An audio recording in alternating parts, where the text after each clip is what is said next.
రోజంతటిని కార్యప్రణాళికలతో నింపకండి. ఓ విరామాన్ని తీసుకోండి.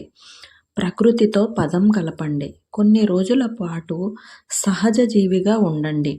జంతు వృక్షాల వలె, పశుపక్ష్యాదుల వలె మీ ఉనికిని ఉన్నది ఉన్నట్టుగా అంగీకరించండి. అప్పుడు ఓ గొప్ప మౌనం మీలో ఉదయిస్తుంది. ఏ జోక్యం లేనప్పుడు అది మౌనంగా కాకపోతే మరోలా ఎలా ఉండగలుగుతుంది? అప్పుడు దుఃఖం కూడా సుందరంగా ఉంటుంది, మరింత లోతుగా ఉంటుంది. అప్పుడు కోపం కూడా అందమైనది, అది మరింత సజీవంగా ప్రాణమయంగా ఉంటుంది. కామం కూడా అందమైనది, ఎందుకంటే దాంట్లో సృజనాత్మకత ఉంది కాబట్టి. ఏ జోక్యం లేనప్పుడు అంతా అందంగానే ఉంటుంది. అంతా అందంగా ఉన్నప్పుడు మీరు శాంతంగా ఉంటారు. శాంతంగా ఉన్నప్పుడే మూలస్థానానికి చేరుకుంటారు. పోల్చడాలను వదిలేయండి. మనస్సు తీరును గమనించండి. అది ఎల్లప్పుడూ అందరికన్నా ఉన్నతంగా ఉండాలని ఎన్నెన్నో దారులను వెతుకుతూ ఉంటుంది.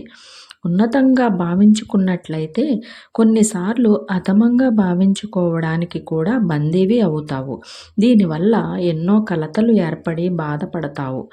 మీరు నిజంగా ఈ అంతర్గత ఘర్షణను వదిలేయాలనుకుంటే ఎప్పటికీ పోల్చకండి. ఇక్కడ మనం వదిలేయాల్సింది పోల్చడాన్ని, ఉన్నతంగా ఉండాలనే తపనను కాదు. ఉన్నతం అధమం అనేవి పోల్చడం వల్లే ఏర్పడతాయి, కాబట్టి పోల్చకండి. అనుభూతి చెందండి. మిమ్మల్ని మీరే అనుభూతి చెందేందుకు అనుమతించండి. శరీరంలో ఉన్న సంవేదనలన్నిటినీ అనుభూతి చెందేందుకు అనుమతించండి. దాని అస్తిత్వాన్ని అనుభూతి చెందేందుకు వీలున్న ఎన్ని మార్పులనైనా అనుమతించండి. కొన్నిసార్లు ఇలా చేసి చూడండి. కళ్ళు మూసుకొని నేలపై పడుకోండి. మీ శరీరంతో భూమిని అనుభూతి చెందండి. ఆలోచించకండి, కేవలం అనుభూతి చెందండి. నదిలోకి వెళ్ళండి. అక్కడ ఉన్న ఇసుకపై, నీళ్లపై పడుకోండి. కాసేపు అలా నులివెచ్చని ఎండలో పడుకోండి. ఇలా చేసినప్పుడు మీరు మరింత సజీవంగా అవుతారు. ఎలాగంటే ఓ సింహం నిద్రలోంచి లేచి కాళ్లను ఒళ్ళును విరుచుకొని జూలును విదిలించినట్టుగా అప్పుడే ప్రాణం పుట్టుకొస్తున్నట్లు అనుభూతి చెందుతారు. ప్రణాళికలు రూపొందించకండి. కొన్ని రోజుల పాటు ఏ నిర్ణయాలు తీసుకోకండి. ఏ చిన్న ప్రణాళికను కూడా మెదడులో ఉంచుకోకండి. అది దేన్ని పరిష్కరించకపోగా ఎన్నో సంక్లిష్టాలను సృష్టిస్తుంది. అది సమస్య పరిష్కారానికి ఎప్పటికీ సహకరించదు. మీకు ఏదైనా ప్రణాళిక ఉన్నట్లయితే ప్రతిదాన్ని అందులో ఇమర్చడానికి ప్రయత్నిస్తారు. అదేమో మీకు ఏమాత్రం సహాయపడదు. ఎందుకంటే ప్రణాళిక ఒక రకంగా ఉంటుంది, అక్కడ ఉన్న వాస్తవ పరిస్థితి మరో రకంగా ఉంటుంది. వెళ్ళి వాస్తవ పరిస్థితిని చూస్తే అందులోంచి ఒక ఉపాయం పుట్టుకొస్తుంది. ప్రార్థన అనేది చేయడానికి అదొక ప్రత్యేక విషయం కాదు.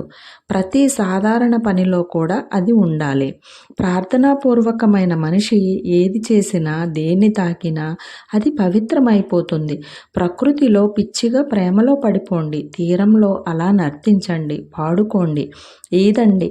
అలా ఆనందంతో నిండిపోండి. ప్రతిదీ ఒక ప్రార్థనయే. స్నేహితులతో కబుర్లు చెప్పుకోండి, ఆనందించండి. అది కూడా ఒక ప్రార్థనయే. హింస అంతమైతేనే మనమంతా ఏకమవుతాం. జనాన్ని సృజనశీలురుగా ఉండేందుకు అనుమతించడం లేదు కాబట్టి హింస ఉంటోంది. ఈ భూమండలాన్ని ఓ పెద్ద పిచ్చిగృహంగా మార్చడానికి వేలాది సంవత్సరాలుగా కష్టపడ్డాం. దురదృష్టవశాత్తు అందులో సఫలీకృతులం అయ్యాం. ఇది ఏ ఒక్క దేశంలోనో అంటే అది కాదు, అన్ని దేశాల్లో ఉంది. జనం ఒకరినొకరు చంపుకుంటూనే ఉన్నారు. దీనికి కారణం అతి సాధారణమైనదే. అదేమిటంటే ఎన్నో రకాలుగా మనిషిలో ఉన్న శక్తులను సృజనాత్మకంగా ఉండేందుకు అనుమతించడం లేదు. సృజన శక్తిని నిరోధించి అవరోధాలను కల్పించినప్పుడు అది వినాశనానికి హేతువు అవుతుంది. అసలైన సమస్య హింస కాదు. అసలు సమస్య ఏమిటంటే జనం సృజనాత్మకంగా ఉండాలంటే ఎలాంటి సహాయం చేయాలనేదే. సృజనశీలురు హింసాత్మకంగా ఉండలేరు, ఎందుకంటే అతని శక్తి అంతా దైవత్వం వైపు కదులుతుంది కాబట్టి. అతడు ఏది చేసినా దైవత్వంలో మునిగిపోతాడు. అలాంటప్పుడు అతను ఎంతమాత్రం హింసాపరుడుగా, వినాశకారిగా ఉండడు. అది అసాధ్యం. మనకు సైనికులు కాదు, ధ్యానులు కావాలి. మనకు యోధులు అక్కర్లేదు, ప్రేమికులు కావాలి. కానీ ప్రేమను ఖండిస్తున్నారు, నిషేధిస్తున్నారు, హింసను పొగుడుతున్నారు. జగజ్జేత అలెగ్జాండర్ అని గొంతు చింపుకోవడంలో గొప్పతనం ఏముంది? అతని గొప్ప హింస తప్పితే.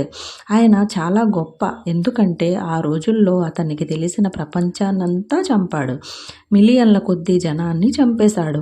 అయినప్పటికీ అతన్ని ఇప్పటికీ కూడా అలెగ్జాండర్ ద గ్రేట్ అని చెప్పుకుంటాం.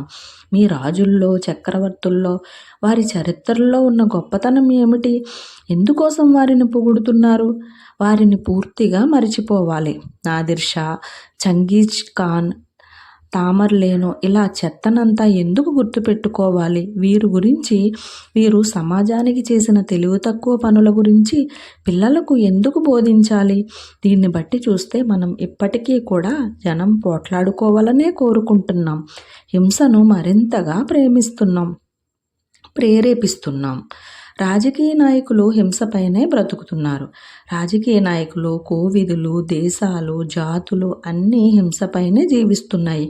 నిజంగా హింస అదృశ్యమైతే ఇటలీ అని, ఇండియా అని, అమెరికా అని ఎలాంటి దేశాలు ఉండవు. అప్పుడు కేవలం మానవత్వం పరిమళిస్తుంది. ఒకే భూమిపై ఈ సరిహద్దులు ఎందుకు? ఈ సరిహద్దులు లేకపోతే రాజకీయ నాయకులకు ఉనికి ఉండదు కాబట్టి సరిహద్దులు ఉంటున్నాయి. మరి వారేమో తప్పుకోవాలనుకోవడం లేదు. వారికి సరిహద్దులంటే వల్లమాలిన ఆసక్తి. కారణం ఏమిటంటే వాటిపైనే బ్రతుకుతున్నారు కాబట్టి. చంపడమే ఇక్కడ రక్షణ కాబట్టి. ఎంత ఎక్కువగా మారణహోమం సృష్టించేవాడు అయితే వాణ్ణి అంత గొప్ప విజేత అంటారు. మనిషి ఇంకా నాగరికుడిగా మారాల్సి ఉంది. మనం మనిషిని నాగరికుడు అంటాం, కానీ అతను ఇంకా నాగరికుడిగా పరిణామం చెందాల్సి ఉంది. నాగరికత అంటే ఇప్పటికీ కూడా నిజం కాలేకపోతున్న ఒక ఊహ. మనిషి కేవలం పైన నాగరికుడు, అతని నాగరికత అతని తోలుమందం కూడా లేదు. ఇలా గిచ్చితే చాలు అతనిలోంచి బయటకు దూకే బీభత్స జంతువును చూస్తారు. మరి ఏ ఇతర క్రూర జంతువులు కూడా ఇతనిలా ఉండవు. అవి ఎంత క్రూరమైనవి అయినప్పటికీ అవి బాంబులతో, హైడ్రోజన్ బాంబులతో తిరగడం లేదు. ఇలాంటివి ఏవి వాటి వద్ద లేవు. మనిషి సృష్టిస్తున్న హింసను మహా క్రూర మృగాలతో పోల్చినా కూడా అవి ఎంతో వెనుకబడిపోతున్నాయి.